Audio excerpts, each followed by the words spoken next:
From Relay FM, this is Connected, episode 134. Today's show is brought to you by Text Expander from Smile, Eero, and Squarespace. My name is Myke Hurley. I am joined by Mr. Stephen Hackett. Hey, buddy. How you doing? I'm good. We got some stuff to talk about today. Yeah, I think Federico's on a fainting couch somewhere today. He couldn't make it today. I think he fell down. He couldn't get up, and he'll be back next week. Yeah. So we should do some follow-up. Mm-hmm. I had one of those instances last week on the show where as I was saying something, part of my brain was doubting what I was saying. And turns out that doubt was well-placed. So we were talking, I was talking and the two of you were playing Zelda about Thunderbolt ports on the MacBook Pro. And I said something about the 15-inch has limited PCI lanes, and so the Thunderbolt ports maybe aren't the same everywhere. So anyways, here's what's actually true.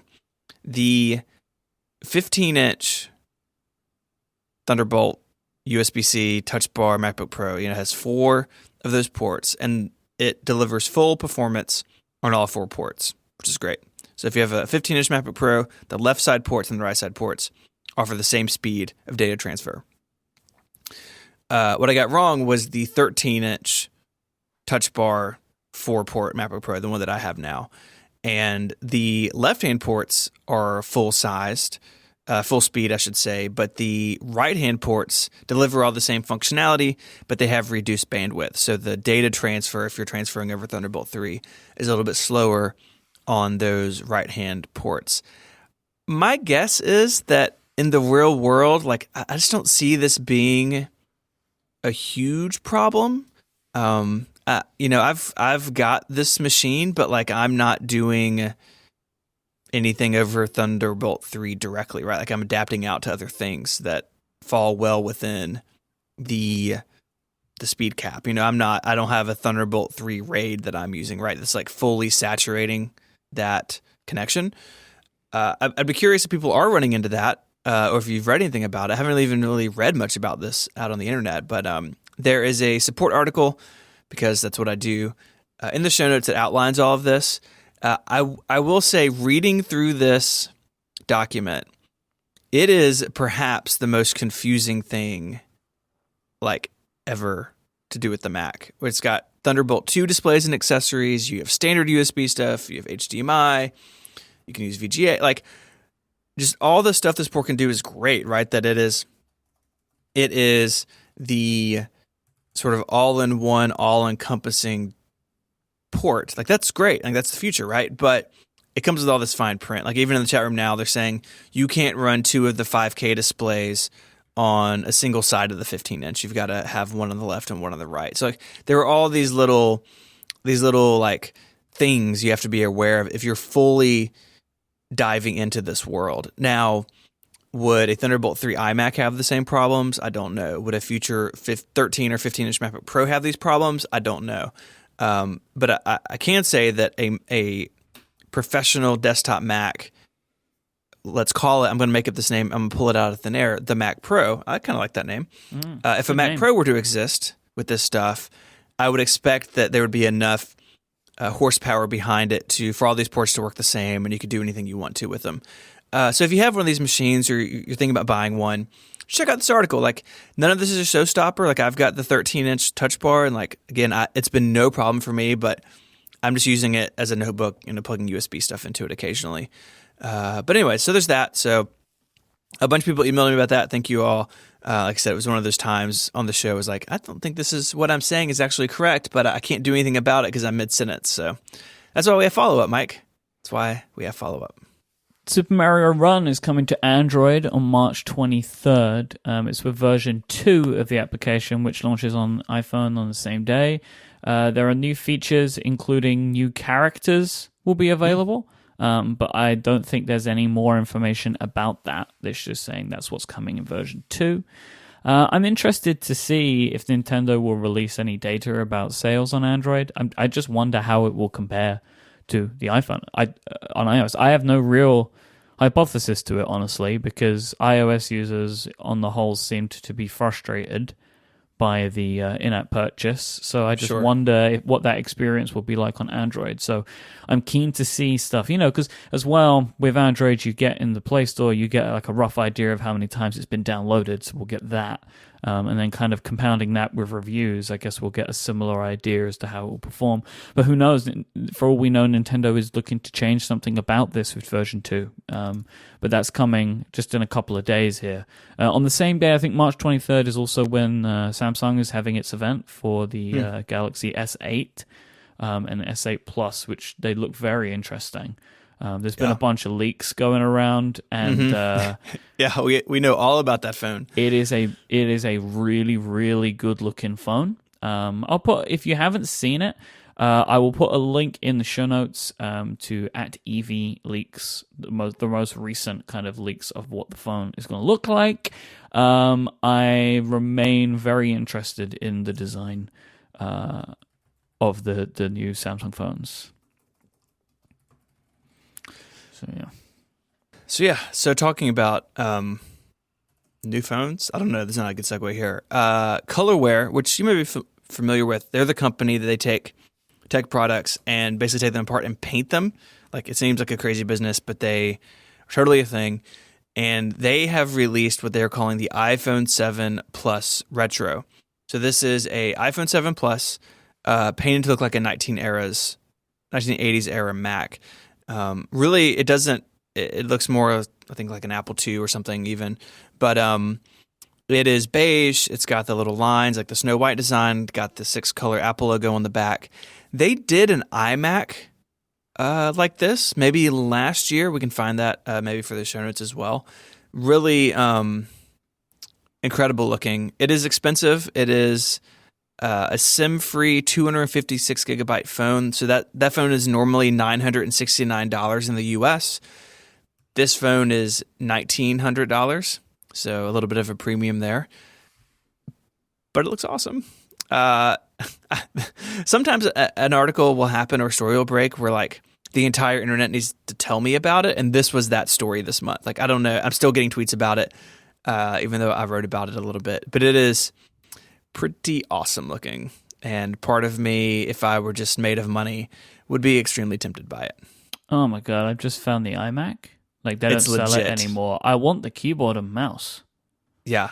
Because they do that in the same colors. All right, so flat out, right, this phone, this colorware phone, is beautiful.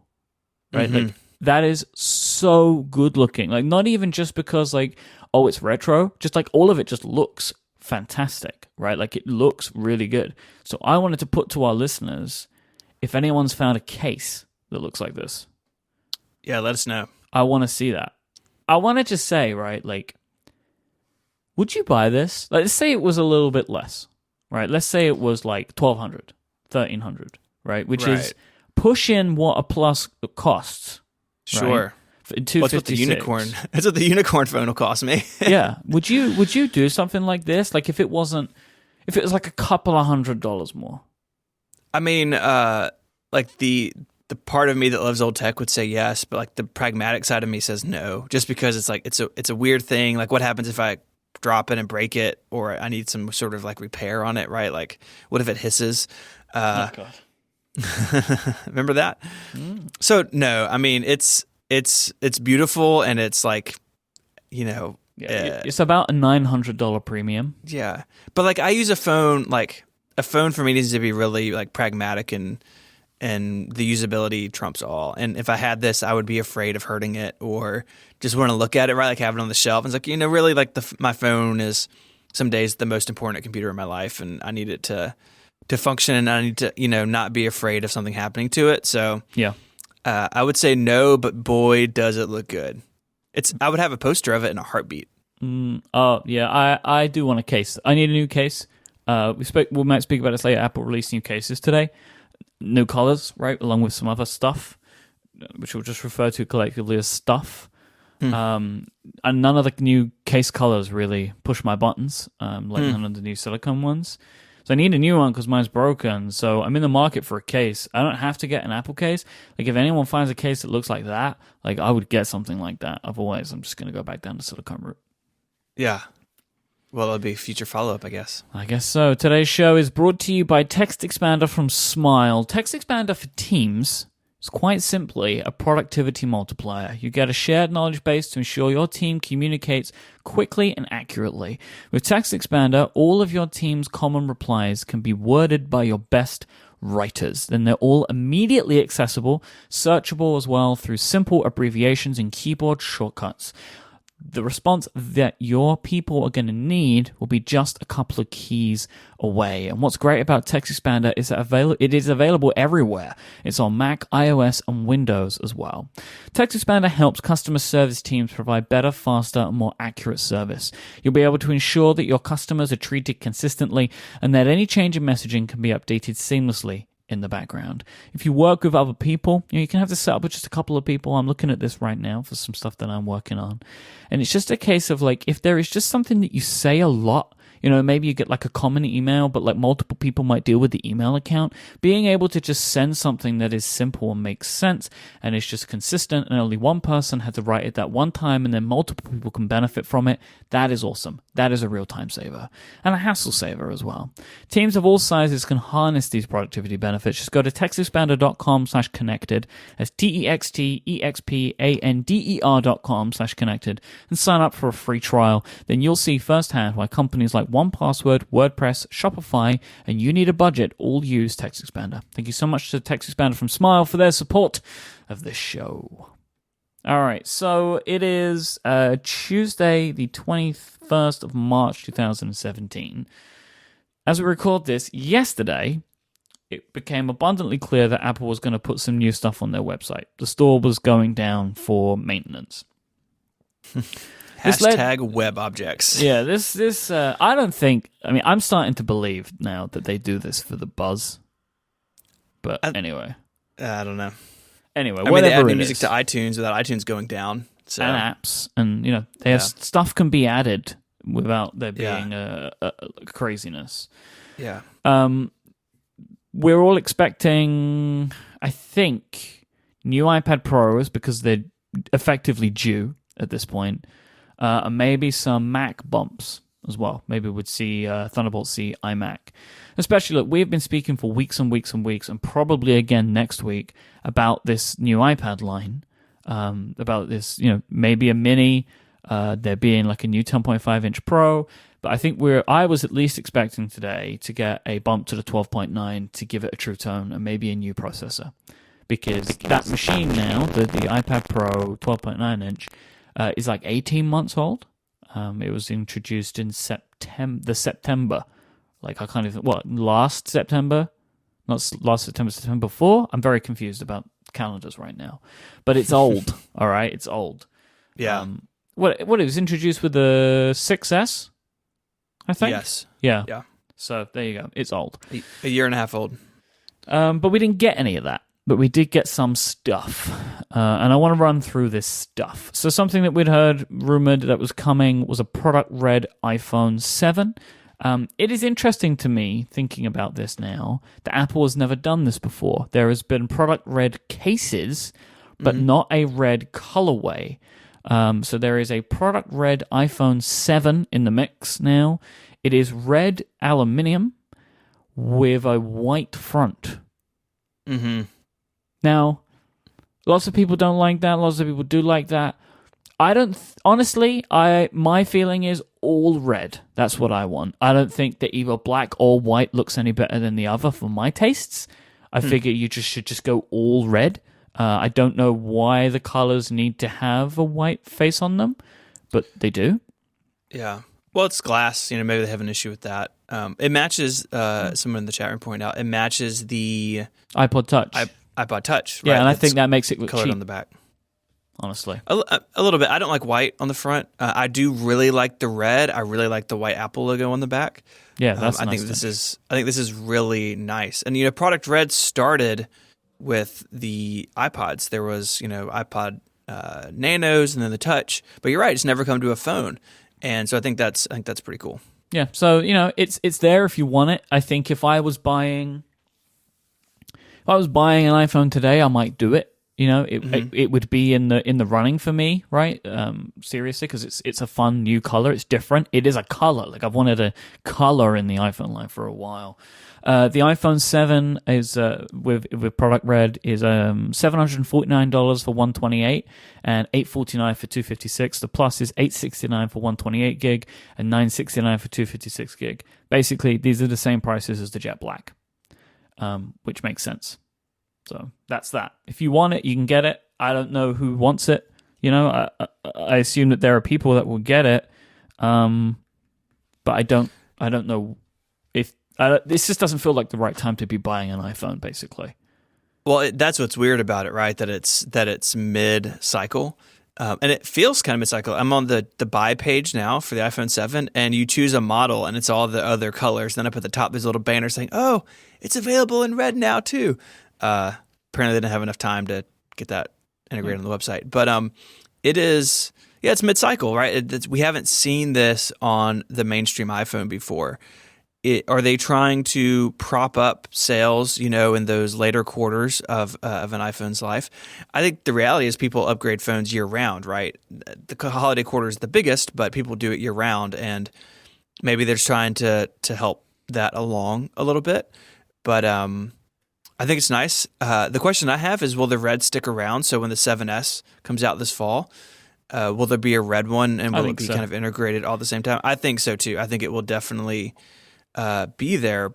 But it is interesting too that it is the special edition, like that they're calling it like the slug and everything on the website's like iPhone 7, special edition. So I don't know. Okay. It's really interesting. My gut says that, they could have done this earlier, right? They could have always done it earlier, but I think they wanted it to be a little splashy in the spring. So I think this was planned out. And it a little bit of a note, it's 128 or 256 gigs, so there's not the base model to line up with the other phones, so it's a little bit unique. Same with the Jet Black too, though, right? Isn't the Jet Black only available in those two? I don't think you can get it in the lowest configuration. I don't know. Let's find out together. I don't think you can. I think it only has those two options, like the higher pricing options. I'm going to see if I can be the first person to say this. I mean, I don't even know if this is true, but I feel like I've heard it enough now that I'll mention it. This might sell really well in China because it's red. And that might be good for Apple. They might just be like, great, let's put it in the mid-cycle. We might sell a bunch of them in China, and that will be really great for our earnings report. I'm not saying it's the reason they do it, right? Like, it's great. I mean, I want to underscore, like, the reason they do this, the reason Apple's always done this is to benefit toward AIDS charities, right? The product red AIDS charity. That's what this is for.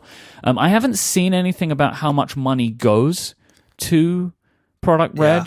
But I assume, they put it at the high pricing, so they were able to do that, right? Like they put it with their top tier pricing on the iPhone, so they would have more money to be able to give to the charity. So honestly, I hope it does sell in good enough numbers, and that Apple keeps doing it, because you get to have a great looking phone and also benefit charity. Like, it's a good thing. It is a good thing. It's just weird. It's weird, right? Like, now there is another color when they already introduced another color, so now there's more colors. You use all the iPhones in strange and different colors, I guess. The iPhone SE also silently got a bump today. You cannot get 16 and 64 gigabyte anymore. It's now 32 and 128 with the same pricing, no other changes. Right. It's the same phone they introduced almost exactly a year ago. Yep. So it's got the A9. It's basically what the 6S inside. Mm-hmm. My wife's got one. I bought her one. She loves it. It's holding up really well. Yep. I think the SE is popular. Like, I do see them out and about. It's hard to spot them unless they're not in a case. But I definitely know people who have them and who like them. I'm not super shocked we haven't seen a CPU bump. I think if this device sticks around, it'll be a 2-year type deal, which is fine, totally fine. But yeah, I'm glad to see that capacity bump. So 32 or 128 gives some people some breathing room who want a smaller phone but don't want to suffer having a smaller storage device for the same reason. Yeah, I think what this might show, I mean, what I think is that they don't consider the SE to just be a one and done. Yeah. Yeah, I don't think it is. I guess you could argue that they do this and then they never update it again, but I think the SE is going to stick. Especially if the 7S and 7S Pro, like we've been talking about, are basically the phones we have now but updated. Mm-hmm. Then there's still room in the lineup for the SE, and yeah, I think so. I think that's fine. Do it every couple of years. Keep it one revision behind. So in another year it'll be kind of, I guess, 2-year-old internals or 2.5-year-old internals. But the reality is, like, iOS devices age better than ever. Mm-hmm. I think it's fine. I'm not worried about the SE. I want to jump back one step to just give one last complaint about the red iPhone. Sure. The home button ring is silver. It should be red. It should be red. It should be red. They match the colors on the other phones. Yeah. I've got a gold one. Rose gold phone gets a rose gold one. Silver phone gets a silver one. That should be a red ring around the Touch ID thing. Yep, agreed. It should be. That would look kind of boss to have red. Okay, Apple have made an app. What was this? I remember this thing coming up a while ago. So there was a rumor in August of 2016. This is another case of Garmin getting details right, but the picture wrong, I think, that they were going to work on a social network or a new app that would integrate with social networks. That's what this does, but it is not a social network. This is a tool. Clips is a tool to create something and send it to a social network. Mm-hmm. But this is a story, and we don't know that Clips is what he was writing about, right? But you can kind of assume a lot of the details are kind of there. But there's that. So Apple has been working on this. He was saying that it's going to signal a renewed push that relies heavily on video.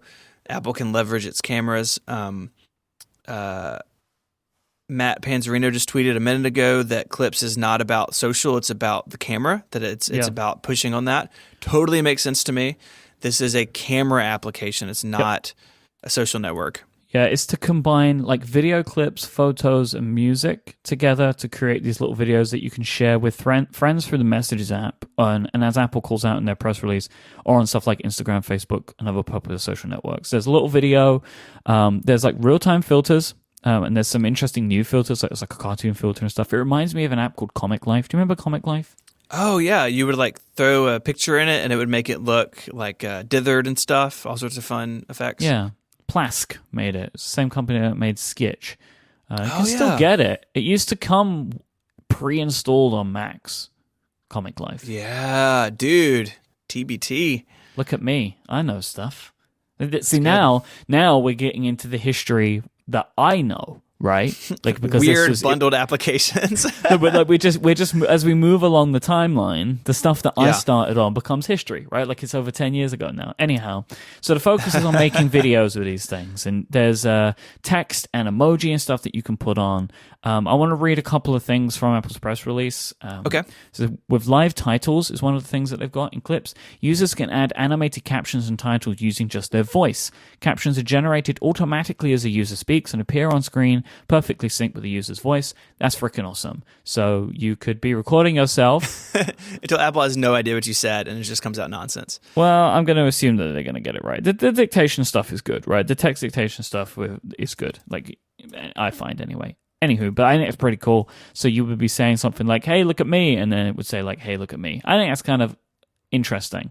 I like that. So I'm looking forward to trying it out. It's coming out in April with iOS 10.3. Yeah, it's weird, right? I don't really know why they announced it today. There's one other thing just before... Filler. I guess so. When sharing these directly with your friends in the Messages app, Clips suggests who to share it with based on people who appear in the video using the face detection for photos. That's crazy. And it's kind of cool. I mean, I don't know what work you have to do to attach people, because you'd have to attach contacts to the faces. And I don't... So yeah, but anyway, if you do that, that's kind of cool. But yeah, it looks like a fun way to make simple videos to share. I'm pleased that Apple is making tools and not trying to make their own network. I think that's a good point. Yes. Yeah, it is a fundamental difference, right? So what Clips really is, like Clips, the way I'm thinking about it, is Clips could have been a panel in the camera app, right? Like you swipe over to all the different modes. It could have been there, and it would have been fine. I think the reason it's separate is the camera app already has like 1,000 things in it, but they want this to feel unique and fun. And no, I'm totally cool with it not being in the camera app. Yeah, I am too. Like I'm saying, it could have been there, but it's not, and that's great. But it's definitely not a social network, right? Like I can't scroll through this and see, oh, this is the clip that Myke made. This is the clip that Federico made. This is the clip that someone else made. I am creating something in here and I am pushing it out to the world via Instagram, or it'll even go into Snapchat. And honestly, so this morning, this, I was running some errands, had some family stuff this morning, and this news was breaking as I was kind of out doing stuff. And my first concern was, oh no, they made an app that sounds, just in reading the headlines on Twitter, it sounds like how you describe Snapchat to your dad, and they made that, right? Like that's what I was really afraid of. But I don't think it's that. I think this is something that it feels Apple-y in a way, like looking through these screenshots and like seeing how the UI is, like it feels like an Apple app. I think we haven't used it, but I think there's going to be a lot of fun and whimsy in it, which is great. And then I get to choose what I do with this. If I make these and I just save them to my camera roll and never share them, totally fine. Apple doesn't care. If I make these and just put them on Instagram, which is what I'm going to do because I don't understand Snapchat because I'm old, that's fine too. Like it's just a creation tool. And some of Apple's best apps are that, right? Like if you look at on the Mac and on iOS, these little apps like music memos, right? Like it's not a full-blown editor. You just kind of make some stuff and send it out to GarageBand or Logic later. And it's a great tool for that. I view this as that sort of thing, right? It's a toolbox to play in, and then I can share it wherever I want. Yeah, I'm looking forward to playing around with it. I think it's one of those things where like this looks like a fun little app, but just like it was released at the wrong time because I was already in a bad mood. Right? Like we're all waiting for stuff to drop, and then it's like, hey, we've got this app that we're launching in a month. And I was like, it just seemed a bit strange to me. But one thing we did get, something that always makes me happy, is new Apple Watch bands.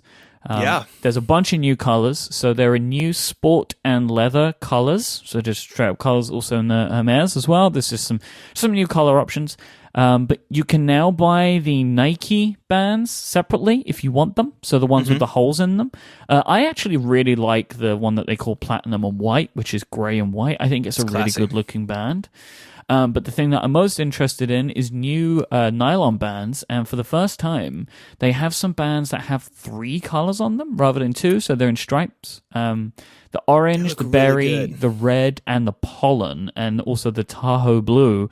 They're all like they all have like different shades on them. So I expect that I will get 1 or 2 of these because I really love the nylon bands. I find them really comfortable.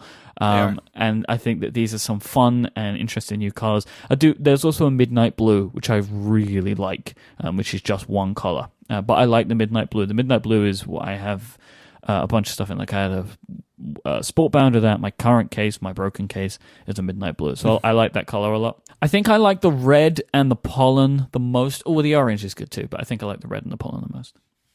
Yeah, I will say too about the Nike Plus band. So my Series 2 watch is actually a Nike Plus watch.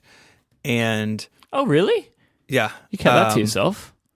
Well, look at you. It was what they had in stock. Why did you've never mentioned that before? I don't know. Secrets. Like it's no different. Like there's a watch face, and which is hideous. And also in the band, you got the band. So I've got the band. So when I got it, I was like, I just put the band away. Like I wear the regular sport band. I have a NATO watch band, which I reviewed on 512. I don't think we talked about it on the show, but it's a great band. We'll put a link to that in the show notes. The thing about the Nike band though is it is super lightweight. Like because it has all those holes punched in, like it looks goofy. I don't really care for the way it looks, but it weighs nothing. And I have actually been wearing the Nike Plus band when I work out because it's so light and punch full of holes. It feels really good, but it doesn't get sweaty. So like I'm sure anyone who wears the nylon or the rubbery sport band knows this. Like if you sweat in it, it's kind of gross because it's just like a solid chunk of rubber against your skin, and like you have to wash the thing off. But all the holes in it make it much cooler to wear.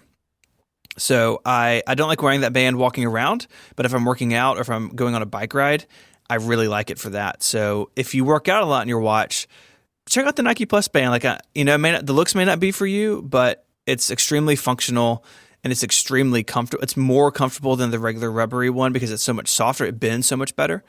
I'm a big fan of it. So I'm glad they're doing that where you can just get one. The one I have is the black one. But that white one or the gray and white one looks really good too. If I were to pick up a second one, that'd be the one I would do.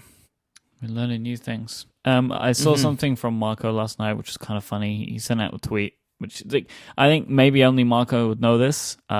He said it would be amusing for Apple to launch new watch bands on day one of, I'm going to say this is called Baselworld, the watch industry's biggest annual event of new releases. And it just made me laugh. It's like, this is like when we say, they release things at CES. It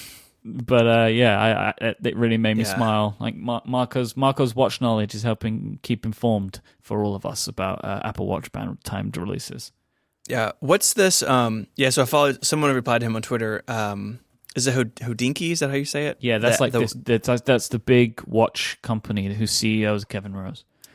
Yeah, it's like the big like they have a huge blog, and like on the top of their blog is the Hermes, like their new straps and photos of them and the colors and everything.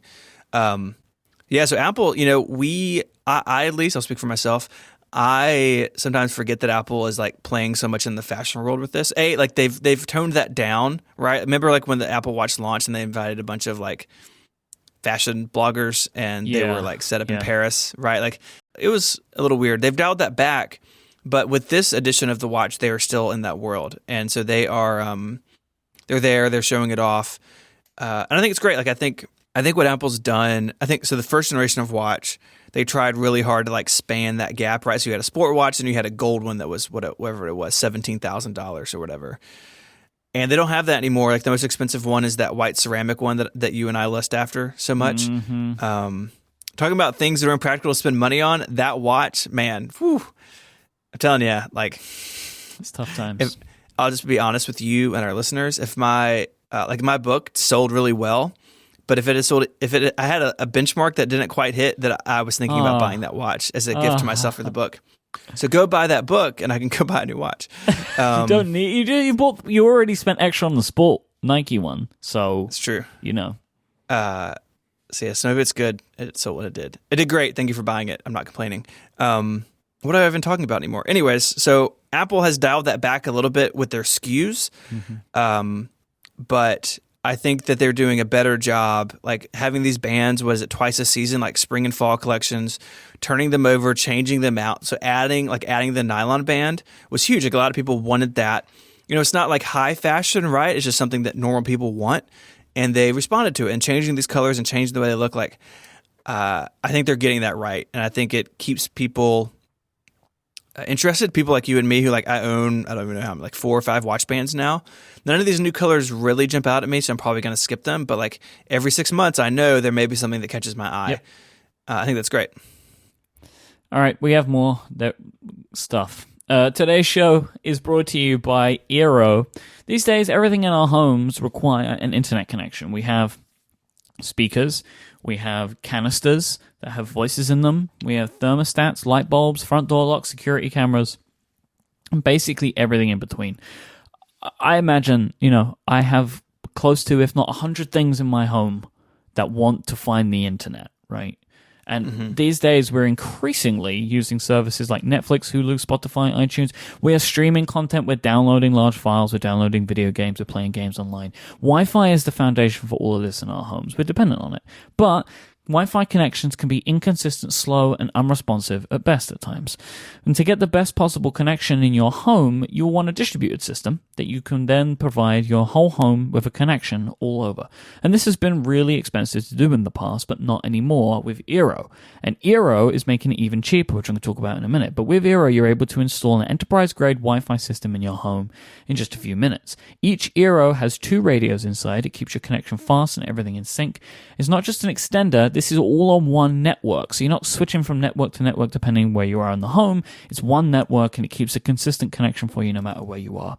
You just download the Eero app on your iOS and Android devices. It walks you through the setup of the process, step by step, and then this app will let you manage your network from the palm of your hand at any time. You'll know how many devices are connected and also the internet speed that you're getting from your provider as well. Now, Stephen, you, I know, have some Eeros at home, and I just kind of wondered if you had any thoughts about this. I think where they really win is that easy setup. It's easy to hold up like the Apple AirPorts as being easy setup, but this really redefines it. So you don't have to be super nerdy. Like, you could ship these to somebody and they just open the iPhone app and follow the directions. And they've really made it super simple, not only to set up, but understand what's going on, right? So many of these routers have like complicated configuration screens and they're full of jargon. You have to understand like what a NAT is and stuff. Like, Eero takes care of all of that. And it's the ease of use is so much like an Apple product. And I mean that in like the highest sense of praise, that you can understand what's going on. You can set it up without a computer science degree, and you can feel confident that you set it up correctly, right? That it's not doing weird things, because it's just a very straightforward process. The average US home is easily covered by about 2 or 3 Eeros. So they sell a 3-pack, and that's a good starting point. You can add up to 10 in total. And if you need to return any of them, maybe you buy a 3-pack and you only need 1 or 2. They have a 30-day money-back guarantee, so you can just return them if you have to. Eero is the original whole-home Wi-Fi system, and they're just celebrating their first birthday. So along with this, they are permanently lowering the price of the Eero. You can get a 3-pack now for $399, which is $100 off the original price, or a 2-pack for $299, which is $50 off. And you can get Eero at this low price now from either Eero.com, Best Buy, or Amazon. They've lowered the price everywhere. You don't need a code anymore. Just go to any of those places, Eero.com, EERO.com, Best Buy, or Amazon, and you'll be able to benefit from this new lower price. Thank you so much to Eero for their support of this show and Relay FM.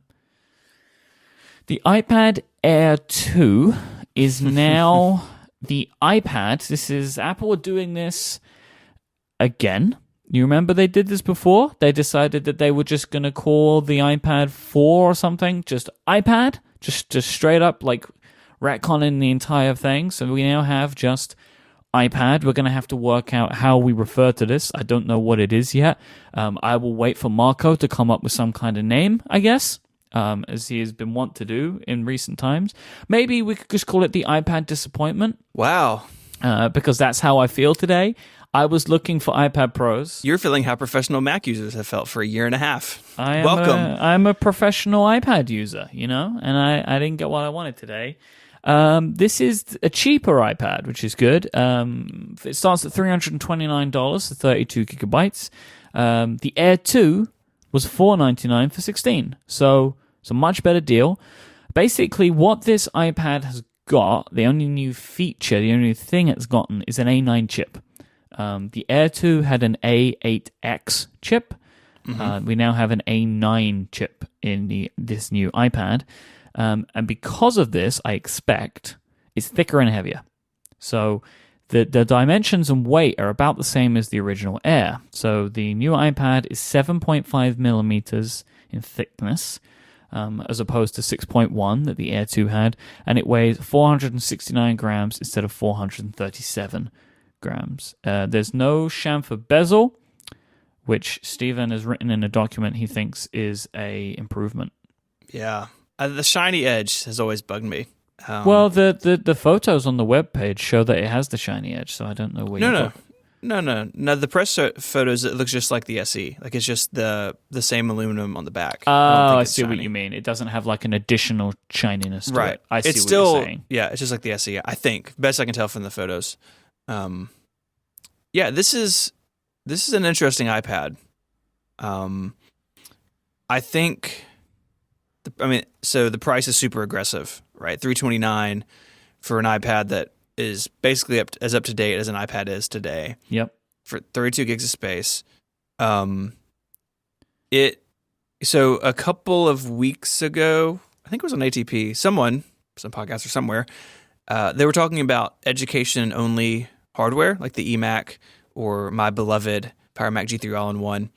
I think it was ATP because Syracuse mentioned that computer, and he and I are the only two people that know it exists.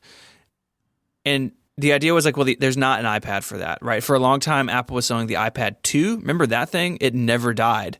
They just kept selling it until, I think sometime like a year and a half ago. And it just got cheaper and cheaper, but it was old. And it, some would argue that it held back iOS, it held back, feature requirements and that sort of thing. This new iPad is not that. It is, we'll see how long it goes before they update it, but it is, it's up to date. It has, modern tech in it. The A9 is a great processor. It's what's in the iPad Pros right now. I think they have the X, not A9X, but it's on par more or less with what we have. And the price is so good. Like the first thing I think about this is that it's for education. We're gonna get into that in a minute. But it sort of replaced a little bit, I think, the iPad Mini for families. Like, and maybe that's just my perspective as a parent, but I was not going to buy a $499 iPad for my kids to use. But a $329 iPad that I can sync more movies on is much more compelling. Mm-hmm. And the iPad Mini 4 is only available in one SKU now. You can get a 128 gig model for $399. The Mini 2 is dead.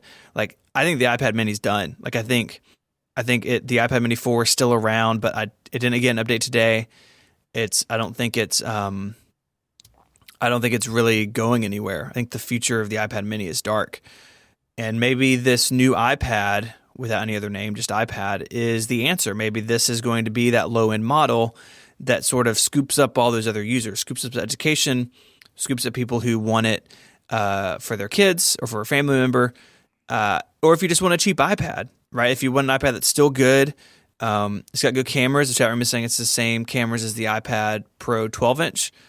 Sure. Like that's a compelling product. And I think even though, you and a lot of other people wanted updated iPad Pros, I really want that 10.5-inch model to be a thing. I don't think it's fair to this iPad to like dump on it because we're sad about the others. Well, I think this is a great device. You can say that, but it's not how I feel, Stephen. You can't tell me how to feel. All right, I can't. Well, today. I understand that, right? Like, believe me, I understand. But I think like on its own, this is a great product, and I think what's interesting about it is that the price is so much lower in a world where it's easy for us to point to many examples of Apple raising their prices or tweaking things to get their, ASP up higher. This flies in the face of that. Yeah, no, it is an aggressive push, I think, primarily to education. And I saw Fraser Spears call it the iPad Education Edition. I had somebody tweet at me. I want to see if I can find their name so I can credit them because I thought it was kind of funny to just call it the ePad, which I kind of liked. I think you have to be plastic. Yeah, ePad, lowercase e. And I saw Ben Bajarian tweet that Apple are offering this iPad to education at $299. So they've been very aggressive with it. And when I was going on my big iPad model numbers and all of that thing a few weeks ago, I had somebody write into me to say that like a lot of education areas, a lot of schools were waiting for this iPad. And not only have Apple introduced an iPad that fits them, they've also done it at a lower price. So this may push some turnover in the education space. I'm interested to see what Fraser Spears has to say about this in more depth. So I assume he'll talk about this on his podcast Out School. Yeah. But he is also the host of Canvas on Relay FM, so there might be something on there too. Yeah. But yeah, I can see this being a really good product for the school market. I just think that my feeling about it is like, it isn't exciting, right? Like, it's not an exciting product, and I'm just worried. Where's my excitement? Like, I want my MTV, and I think that's how a lot of people are feeling right now. And this is just another thing to that.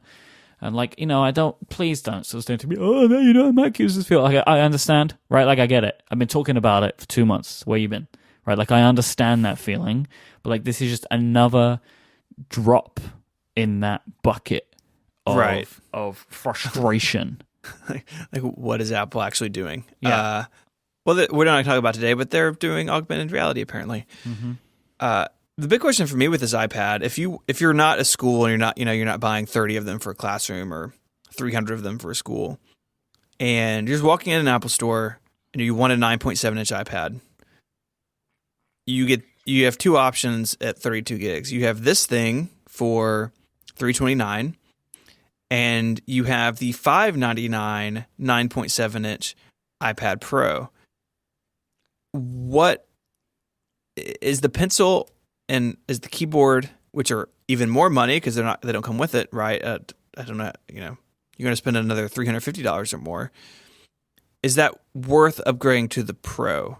That seems like a really big gap to me. Now, we can put on our conspiracy theory hats and say if there was supposed to be a new iPad Pro today, or at some point there will be, the Pro 1 will move down to $499 and then this levels out. I think that's probably what will happen. But today, if you walk in an Apple store on Friday, whenever these things ship, there's a huge gap between this iPad and the 9.7-inch Pro. And I just don't know if a normal average user who just wants an iPad, or this like theoretical person who we keep blaming on the iPad sales numbers being bad, they still have an iPad 2 and haven't updated yet, say this finally does it for them. And I think it will for a lot of them. They're going to spend this money. They're not going to upgrade to the Pro. And I just find that a very interesting little phenomenon, little like hole in their product line, that there's this huge gap. And honestly, I'm not sure the Pro is worth it for most people. Like, it's great. Like, you and I both have the 9.7-inch Pro. It's my favorite iPad I've ever owned. It's great. But I don't know if it's so great it's worth the extra dough. And I'm just very curious what the ASP does in the coming quarters, that average selling price of iPads. I bet it'll fall. And I would imagine that this iPad will sell very well relative to other devices of its size.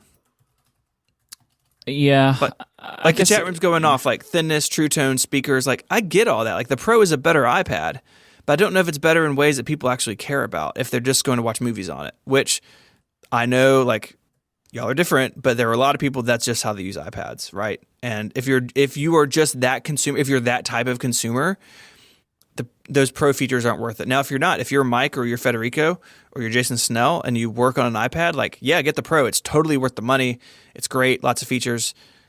Maybe they'll update it later this summer. But I think for like the average consumer who is just consuming content on their iPad, how most iPads are used, then I think that it's fine to go with this one. Yeah, it makes sense as a machine. I get the machine, like, but as I say, like if it's not the supercomputer, and the supercomputer is the thing that they're pushing, and I do think that I still think that there's a compelling thing for why the iPad Pro exists and why it's more expensive. Like, I understand your point, but I don't think it's meant to be for everyone.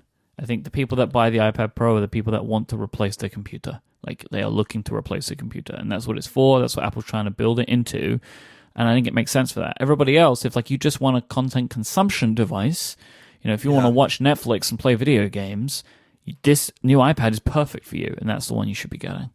Yeah, so maybe this is Apple acknowledging, in a way, the iPad's dual nature.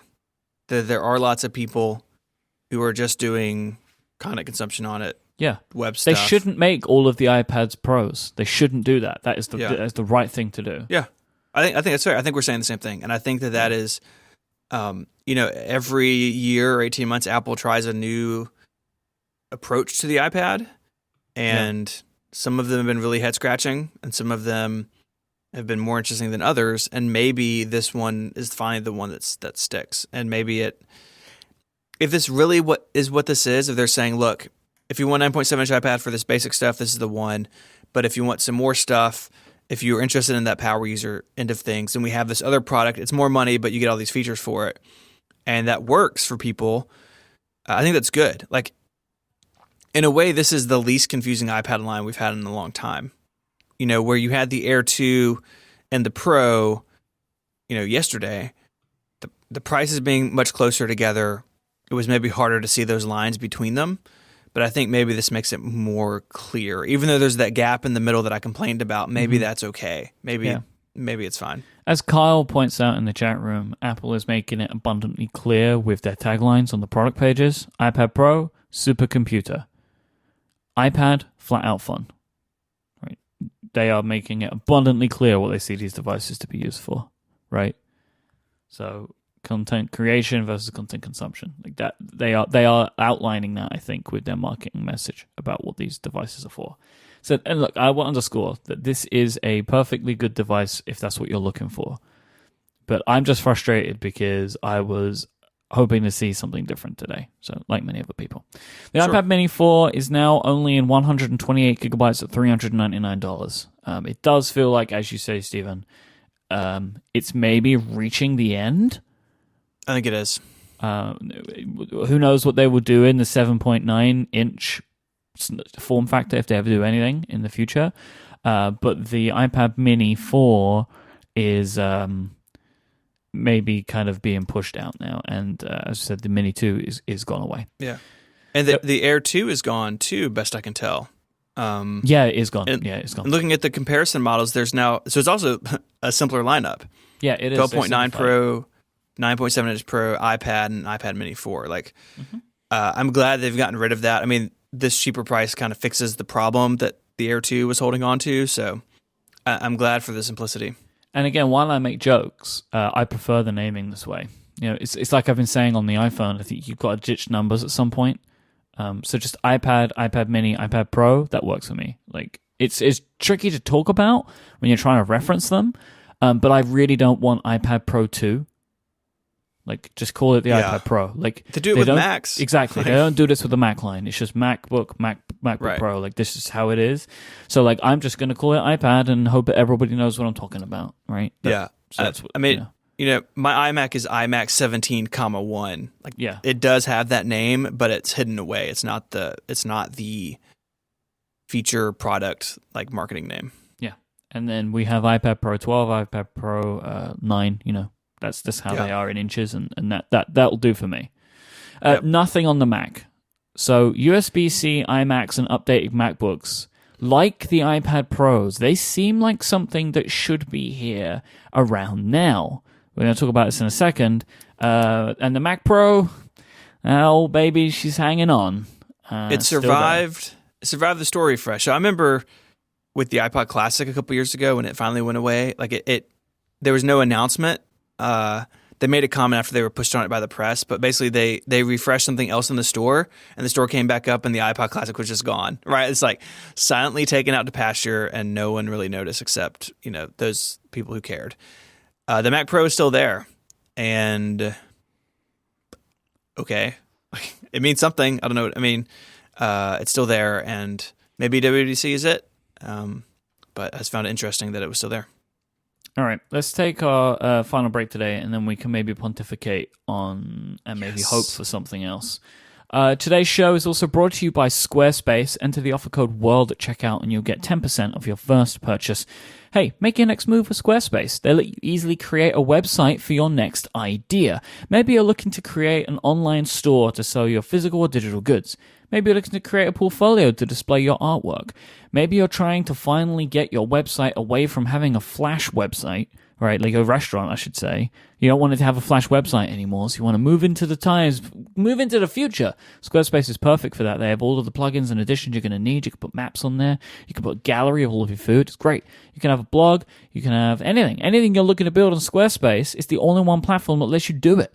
There's nothing to install, no patches to worry about, no upgrades needed. You don't have to worry about any of this. Squarespace have got your back. They've got it covered for you. They have award-winning templates that are beautifully designed. They allow you to show off your great ideas, and you can customize your Squarespace website really easily. Just a page building system. It's all what you see is what you get. It's WYSIWYG. So you can go in, you can change fonts, you can change the layout, you can just drag and drop things around the page. They have 24/7 customer support if you need anything, and you can also grab a unique domain name with Squarespace as well. Their plans start at just $12 a month. You can sign up for a free trial with no credit card required by going to squarespace.com, and then use the offer code WORLD at checkout when you sign up for a plan, and you'll get 10% off your first purchase, and you'll also be showing your support for this show. Thanks to Squarespace for sponsoring this week's episode of Connected, supporting Relay FM. Squarespace, make your next move, make your next website. So, all right. I'm looking at all of this, okay? Okay. All of these announcements. There's nothing here that they would have put on stage as the big thing. These are all like the stuff you mentioned. So let's look at this, right? Let's say that they announced a new iPhone. They would also say, hey, we've got it in this color, right? So there's no new iPhone, so you're not going to do it. If they announced new iPad Pros, they might say, oh, and hey, we're also doing this little line.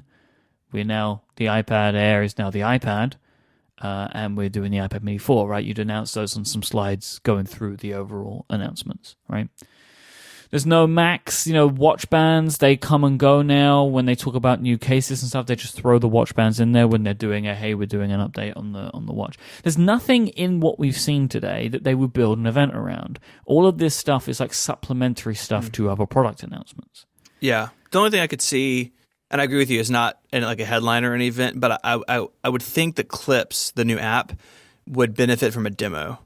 And they would do that 100%. Like, I agree with that, but they wouldn't invite press to come and see Clips, right? Which I know it's not what you're saying, but they wouldn't do that. There's nothing in here that that would be big enough to do even a town hall. Like, these are all little things, right? I think even together, it doesn't really. No. Last year's spring event where they did the iPhone SE and the iPad Pro 9.7. So it was kind of like the I think the joke was like, it's the event for smaller products. That felt like the minimal viable keynote, right? That it's an iPad Pro. You already know what an iPad Pro does. This is just smaller, and we have True Tone now. And the iPhone SE, you know what a iPhone 5S looks like. It's that again, but new hardware, new internals like that. That was the backbone of that event, and that felt like.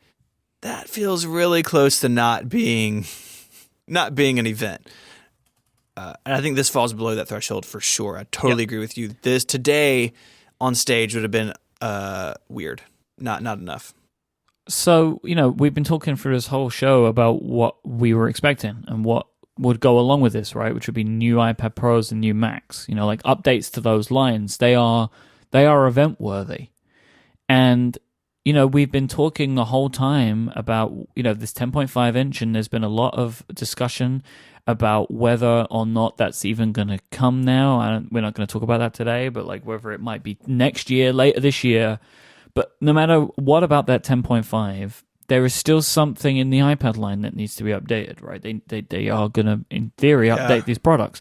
They're also, in theory, going to update the Macs, right? Like they're going to put Thunderbolt 3 USB-C on these devices, right? Like on the iMac, hopefully on the MacBook as well, right? Because it has USB-C but not Thunderbolt 3, right? I've got that the right way around. The MacBook? Yeah. Currently. So they might do something there. They might do some other speed updates. Could we still see something in April? Could there still be an event before WWDC? I mean, I still have a hope that there might be, and that this was just stuff that they would have done in an event but decided to just put it out now so there's something. My thought on that is to look to the fall. And so in the fall, over the last couple of years, they have changed direction. So they would do, a long time ago, they did fall music events where they introduced iPods. A lot of fun going into the holiday. The iPhone took that over with the iPhone 4S. They did that event in the fall, and since then, the iPhone has been in a September event very consistently. You can bet money on it. And they have had an October event several years now for other things. And so things like the iPad updates, or I think the Retina iMac came out in an October event. 2 years ago, they merged them, right? Remember they had like that 5-hour keynote where they did new iPhones, and they did the Apple TV, and they did the 12.9-inch iPad Pro. They did all of it together in one event, and that seemed like too much, and so they didn't do that again. They're doing the 2-event track. That works because both September and October have enough for an event, right? There's so much stuff in the fall. Their holiday quarter is the biggest quarter. They hold a lot of stuff for the fall, or that's when the schedules are. And the iPhone with the exception of 2014 when the watch was basically the main event. And remember that like the iPhone 6 and 6 and 6 Plus were basically done within like 20 minutes. It was super strange. But generally, there's enough stuff there. They have two big piles of stuff, and it divides into two events really nicely. And thinking about the spring, that could be true. It could be that they had this stuff today, and they got it out today, and there's still enough left over for an event. But what's different, what I'm finally getting to here, is that there's not enough for two events in the spring. And so why not hold an event and then do all of this stuff, put clips in the Keynote, which I think it desperately needs. I think people need to see what this app can do to really understand it, and have, the iPad be a 10-minute thing, have the iPad mini stuff be press release. It could have been one thing. And I just don't see in the rumors enough to justify like splitting it up in this weird way. Because if they do an event and they did all this PR stuff today, that is a break from the norm. And that's not something Apple does very often or without good reason. So I see what you're saying, like, and I understand like the desire for new hardware, like I totally do. But I don't think, I could be wrong. I'd love to be wrong, but I don't think we're going to see an event in April because they did this today. And like how I read these tea leaves is that they had some stuff they need that was ready to go. They wanted to get out the door. It wasn't enough for an event, so fine, we don't do an event. We have some press release stuff. We should point out, I don't think we mentioned it, but The Verge had a really nice article about clips. Apparently, Lauren Good got to use it for a little while, so she had some hands-on stuff. And this other stuff will either be at WWDC or, sometime later. I just don't see it. I just don't see them doing it in April. Like, I just don't see why would they divide stuff up like this. I don't know if there's a compelling reason that I can think of today that would justify a full event in a couple of weeks potentially, plus all this PR stuff. Like it's just unusual. So you think that there will be no new iPad hardware until the fall? I think the next opportunity we have for hardware is at WWDC, which again would be weird because WW has been software only now for a while, but I think the reason that's possible is iOS. And so iOS 10.3 has come and gone. Well, it's not gone yet, but it's in beta 12 or beta 7. We know what iOS 10.3 is. There's no new iPad professional stuff in there. Mm-hmm. If iOS 11 brings that, like now we think it will, it makes sense. Like I can see Apple's logic in saying iOS 11 has all this great iPad stuff, and we have a new iPad, and you can buy this iPad today or this week or whenever, and when iOS 11 comes out, it's going to support all this great stuff. Like, if Apple is pushing the iPad further down this road, having hardware and software together on occasion makes a lot of sense to me. But I don't know, like it's all weird, right? Because like this is a weird time because it seemed like all this stuff was ready. The rumors, there's a lot of smoke. We didn't see it, and and I do want to address one thing. It's been in the chat room. It's been on Twitter. Like people saying, "Oh, they're going to do it next month at like the campus." Like two problems. A, the reports have been that the Steve Jobs Theater isn't done, and it won't be done until later. That they've focused on getting offices ready, and people are starting to move in April. That doesn't mean the campus is done. Like my understanding from like talking to people who actually are moving is that they're doing it in stages because it's not done. Like parts of the building are done and people are going to be moving into those, but it's going to be very staggered, and that the theater is like way down on the schedule. So the Steve Jobs Theater, unless I'm wrong, I don't think I am, the theater's not ready yet. So saying, oh, they're going to do it next month when the theater's ready, like theater's not ready. Two, like Apple wouldn't punt all this stuff to a press release just because the theater's not ready. So say that this was going to be in the theater, it didn't get done, and so they just pushed it all out on Apple Newsroom, and The Verge got an exclusive. Like Apple, if they wanted to hold an event, they would do it. There's plenty of opportunity to do so. They've rented a bunch of various places. They could do a weird private like mountain lion thing. Do you remember that? Like it's been in our show notes forever to talk about, but they invited a bunch of people to like a hotel, and like John Gruber and Phil Schiller sat down and used mountain lion like in a hotel room, and then he wrote about it. Like this has been a one-time thing. It was super weird, but they could even do something like that. So if they do an April event, it's not going to be on campus, I don't think. At least the new campus, I guess it could be in Town Hall. But I don't see them having a stage presence in between all of this stuff and WWDC. Like, if they do new iPads, that's fine. But you're so close to when we're going to see the new software.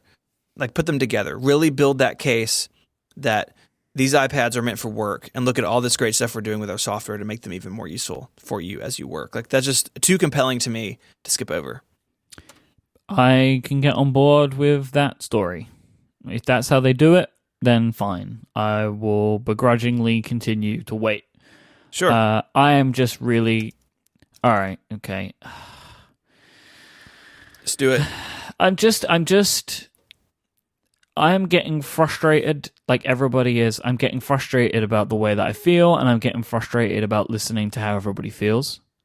Sure. Right? Like, it is I get annoyed when I talk about it, and I get annoyed when I hear it, because it's just, right now, it is just a time of uncertainty, and the reason that it upsets me and upsets everybody else is because we have so much personal stock in this company, and on ATP last week, Marco went deep and kind of really, like, I think succinctly stated the case that he's been making for months, and was kind of just like, and his ultimate end to the discussion was, if we go a whole year with the way that 2016 has been into 2017, someone should be fired.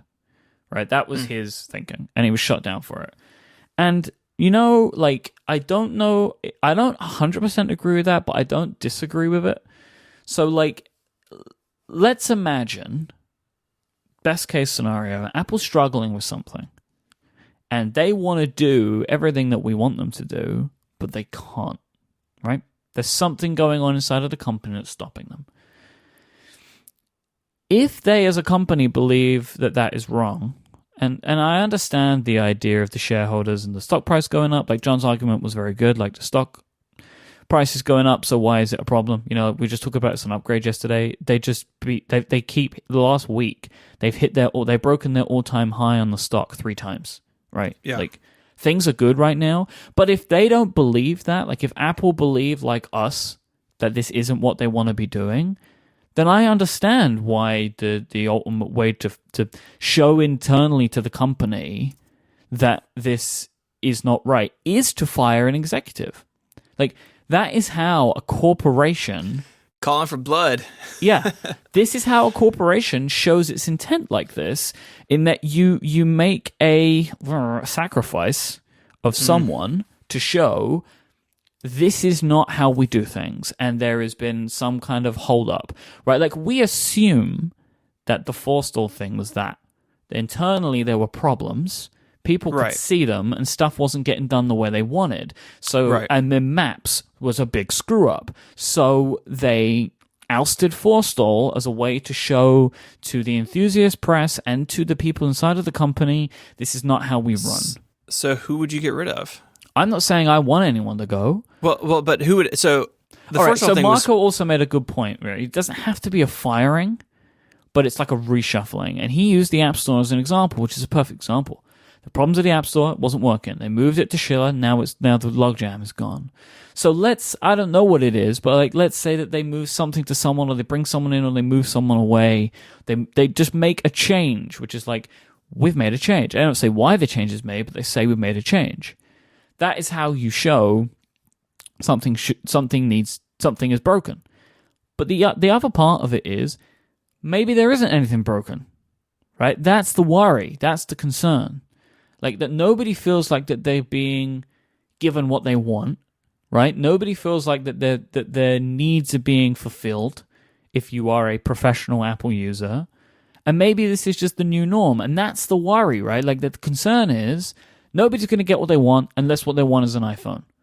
If they want an iPhone, they're going to be fine. And we all want iPhones, right? We all want great iPhones. I want the iPhone that we think we're going to get. My hope right now is that this iPhone has been so freaking hard to make that everyone's on it. And they're going to put it out, and we're going to have an amazing iPhone, and then everything's going to go back to normal. That's what I want. But if it doesn't, then what does Apple want from that? If this is what they want, then we're just going to have to deal with it, right? It will eventually become our new normal. We all wait 2 to 3 years for any of our products to be updated unless it's an iPhone. If that's how it's going to be, fine. Like, I'll live with that, but I just want to know what that is. And if that's not what it is, then Apple needs to make some kind of display that they're changing something, right? So that they're able to show, most importantly, inside of the company to their people, this is not how we want to run our company.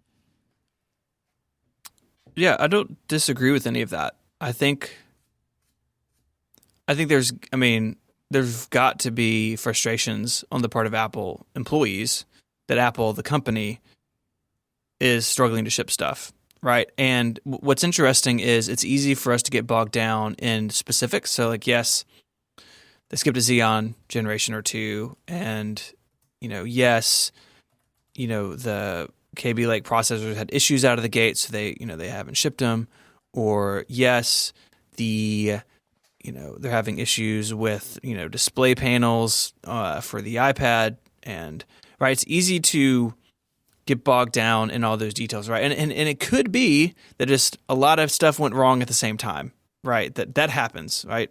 We're in a business, like, it happens to us. Like, things go off the rails, and sometimes, usually more than one thing at a time. Mm-hmm.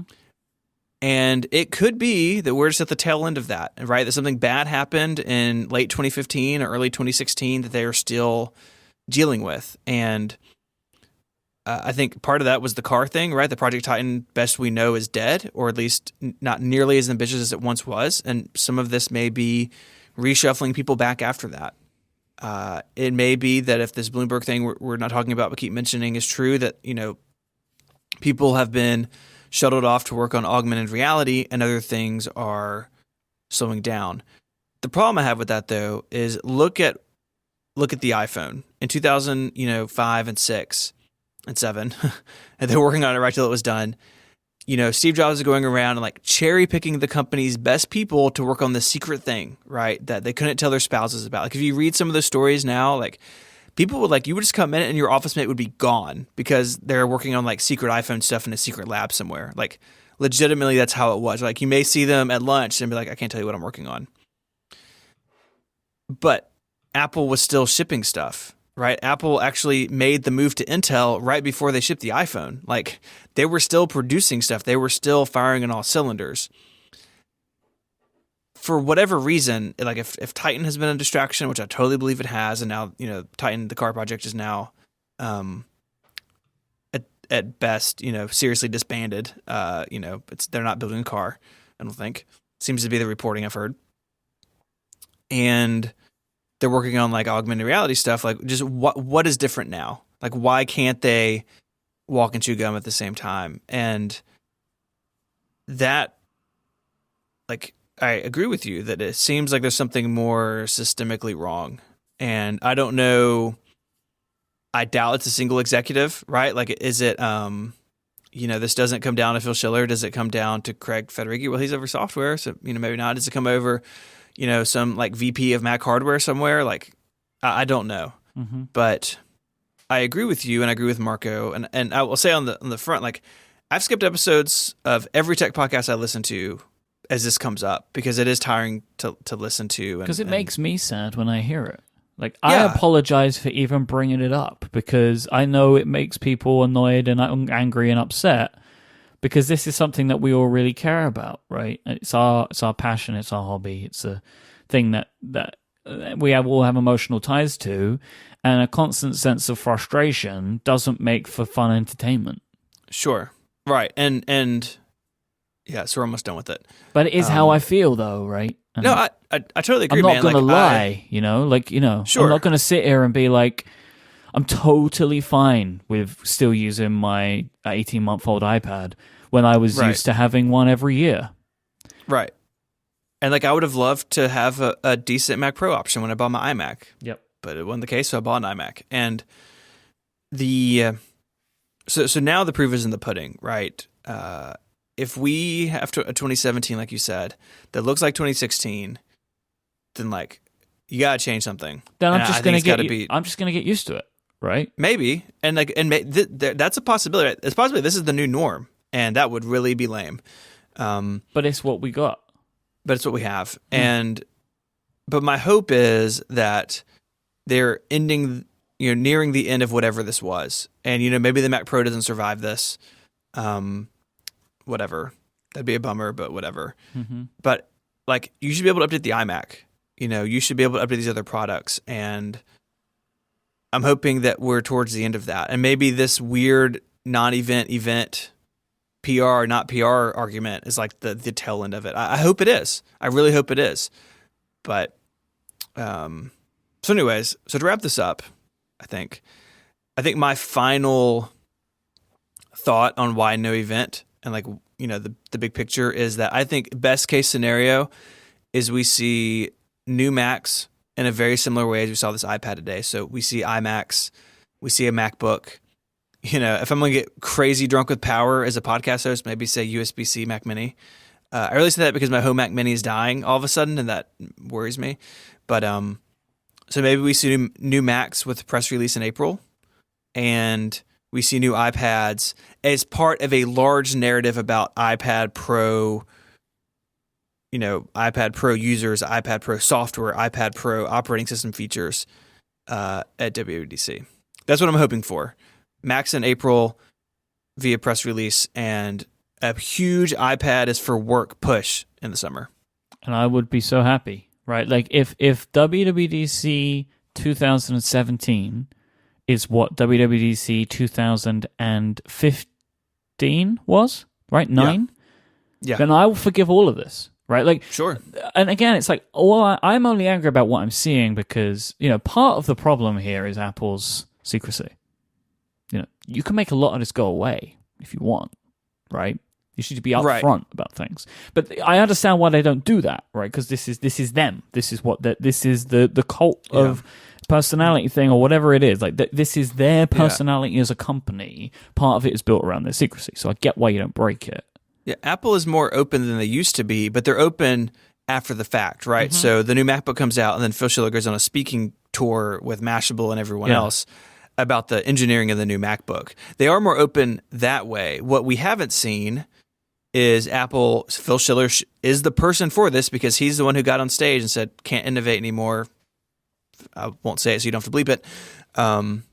He should be the guy who's on the talk show or here.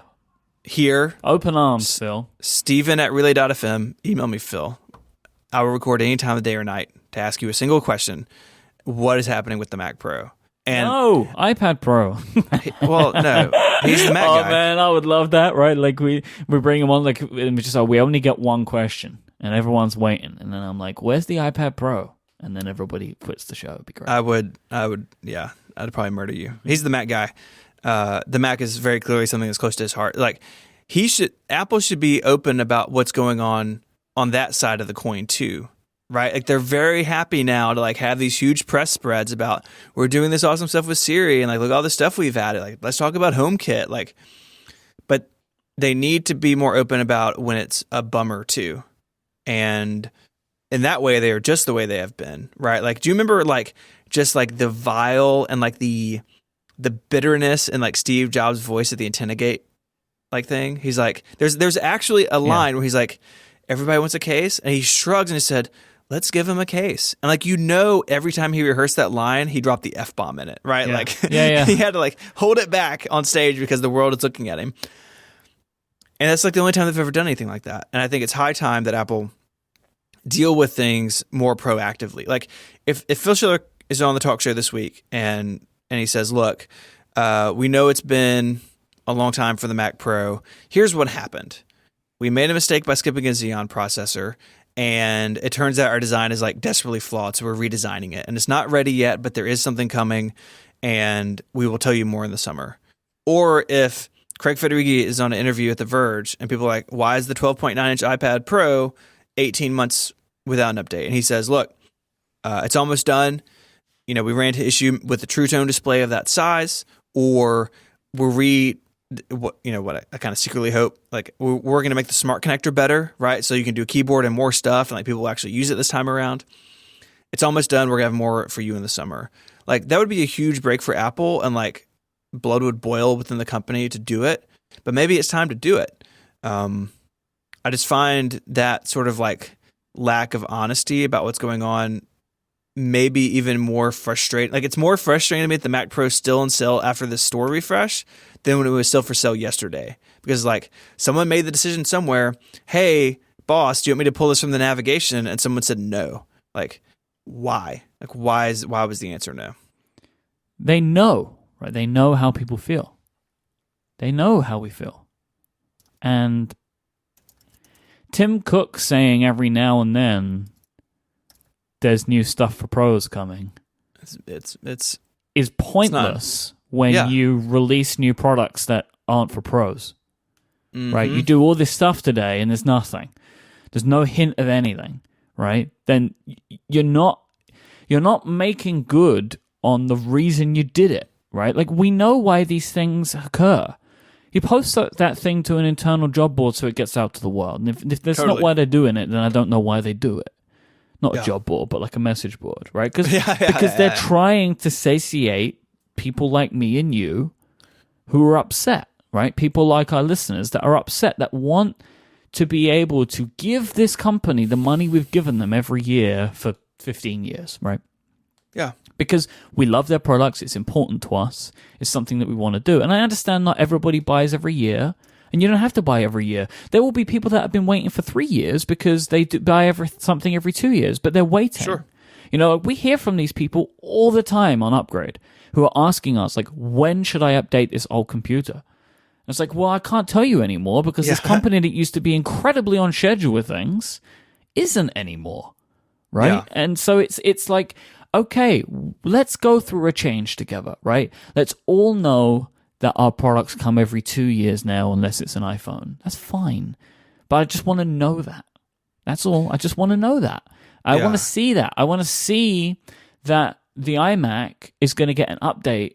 So I know that in 3 years' time, when I update my iMac, like I know when I'm going to be able to do that, when I'm going to be able to plan for that.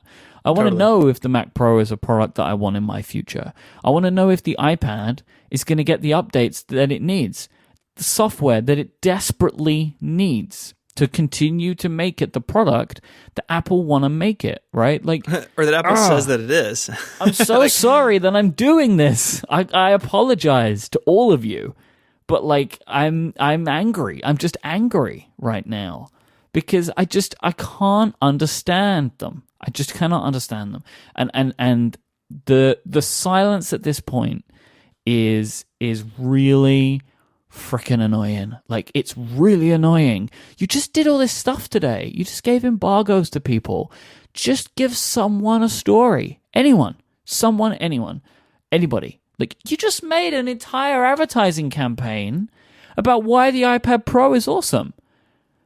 Where I haven't had any software for it since 2015. Yeah. And I haven't had any hardware on the best device, the 12.9, for 18 months. When there is another product which you sell in the same line, which has better hardware features, which you never gave to what should be the flagship of that product line.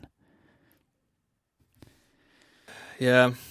If you want to find our show notes for this week, go to relay.fm/connected/134. If you want to find Stephen online, he is at ISMH. I am at iMyke, IMYKE. Thanks again to our sponsors for this week for supporting the show. Once again, that is Text Expander from Smile, Eero, and Squarespace. Thank you for listening to this show every week. We really appreciate it, and I'm sorry again if I have annoyed or upset you. I'm sure you feel the same. So let's just all bathe in this together. We'll be back next week. Until then, say goodbye, Stephen. Adios.